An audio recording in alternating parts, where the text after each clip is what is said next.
of his body. That's not winter fur. He keeps that year round. That is called his cape. Just like the cape on a superhero. Because that's no joke. They are in charge, but he thinks he's in charge because he's the dominant bull. He goes through a whole lot of effort to become the dominant bull, because at the end of the breeding season, the girls will get to decide if they want him, or if they want to breed with him or not. And so he goes through a lot of effort, because if they decide that it's okay, he'll be able to breed with all of those females. He gets a whole harem of females, but it's up to them whether they say yes or not. So he thinks he's in charge, but really he's not. Now he's gonna probably go, rams are no longer looking to each other for safety because there's safety in numbers. That's why they have the bachelor herd. At that point they're in competition with each other. So they will disband their bachelor herd during that time only. Now take a look at their big curling horns on those rams. They're actually good for one thing and one thing only. That's trying to get a date in the fall. They back up from each other. They lower their heads. I can't guarantee G-rated behavior out here, folks. So if anything happens, I leave it to you to explain to your young ones. You can see that there's a male very interested in a female. It's not quite their rut season yet. It's a little pounds each. And that's more than a small car. A Volkswagen Beetle weighs about 1,800 pounds. And we're going to leave the grass 5 and 9 years old because they do have the complete curl. There are a lot of younger males out there that don't have that complete curl yet.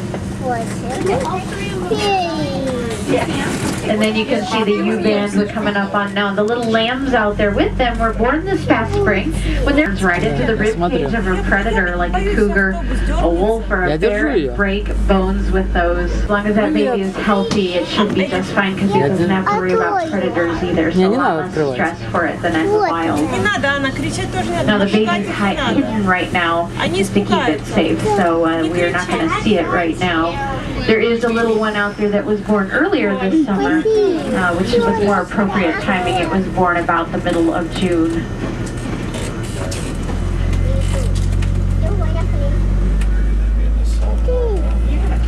They're small enough that we can allow them to stay. We don't actually put them out here. They just kind of come on their own.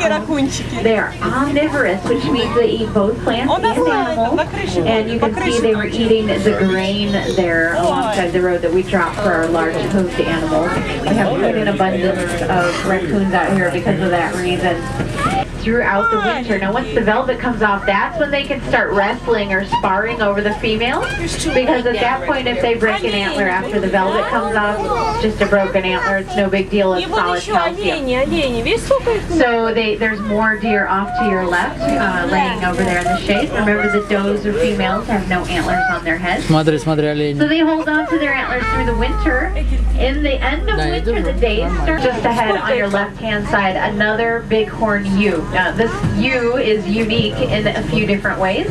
First of all, she was hand raised, so she acts like a pet instead of a wild animal, which is why she's by herself and not with the other ewes in the ewe band. She's just below your windows on the left hand side coming up here.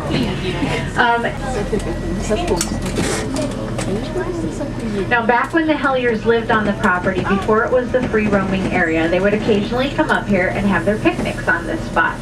And what a great view, what a wonderful place for a picnic. And at that time, Mount St. Helens would have been visible from the overlook, but ever since that 1980 eruption, it's been too short to see beyond the other mountains. But they say that Mount St. Helens is growing again, so if it continues to grow at its current rate, it will be visible from the... Now, remember I told you they can get really big, and because they're so big, they have to eat an amazing amount of calories every day. 27,000 calories a day, which is the equivalent in calories of 47 Big Macs or 27 Cinnabons every day. It's a little disturbing to me that the other day I had a few tours, we didn't see a single moose. Antler growth is actually a sign of health. So as long as the animal is healthy, has plenty to eat, his antlers will grow bigger every year. But you can see them in the park in the Wetlands Woodlands exhibit. We also have other animals there like wolverines, river otters, porcupines, and skunks. All kinds of great stuff. Make sure you check out both levels of that exhibit though, because some of the animals can only be seen from the upper level and you don't want to miss that. We also have our predator loop where we have grizzly bears, black bears,